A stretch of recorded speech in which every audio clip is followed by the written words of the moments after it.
Doctor అయి ఉండి మీరు ఇలా చేయటం ఏంటి? ఒక పేషెంట్ బాడీలోనికి వైరస్ ప్రవేశిస్తే డాక్టర్గా దాన్ని ఎలా చంపేస్తానో సమాజం మీదకి వచ్చే వైరస్ ని కూడా ఒక పౌరుడిగా అలాగే చంపేస్తాను. పోలీసులు మేమున్నాంగా, యాక్షన్ తీసుకుంటాంగా. పోలీస్ ఎక్కడ జరిగిందని నిలదీసిన రైతుని అదే కల్తీ మందు నోట్లో పోసి చంపేస్తే నో పోలీస్. కాంట్రాక్టర్లను చంపేసి టెండర్లు పిలిచిన లేడీ ఆఫీసర్ ని తీసుకెళ్లి రేప్ చేస్తే నో పోలీస్. ఇదేంటి అని ఎదురు ప్రశ్నిస్తే దారుణంగా చంపేసినప్పుడు నో పోలీస్.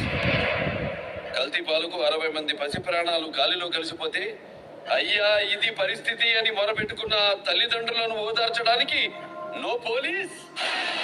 పోలీస్ స్టేషన్కి వెళ్ళిన పాపానికి 300 మందిని మూర్ఖంగా చంపి బావిలో పాతేస్తే నో పోలీస్. అప్పుడు లేవని నోరు. ఆఫ్టర్ ఆల్ ఒక క్రిమినల్ ని చంపితే లేస్తుందే.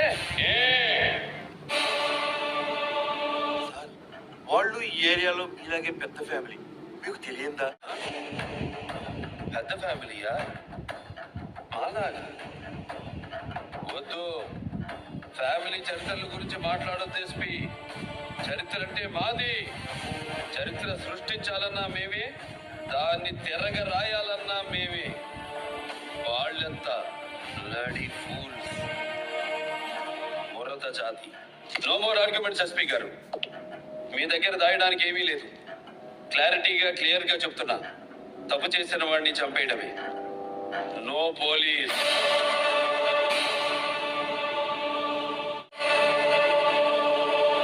Guns are made of rules, but not sword.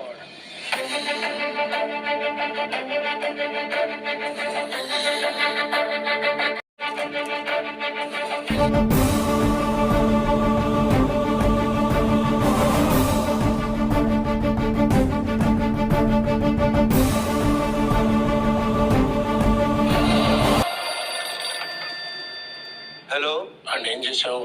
మీరైతే అన్యాయం చేసినప్పుడు చూసి చూడనట్టు పొమ్మన్నారు. అతనైతే క్లారిటీగా అసోడొద్దంటున్నాడు. మీ శ్రేయోభిలాషిగా ఒక్క మాట చెప్తున్నాను సార్. నా సర్వీస్ లో నేను ఖమ్మంలో పనిచేశాను, కర్నూలులో పనిచేశాను, గుంటూరులో పనిచేశాను.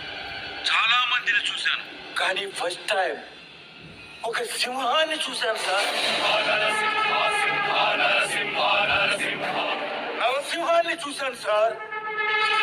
ఉంటే జాగ్రత్తగా ఉండండి, లేకపోతే పారిపో.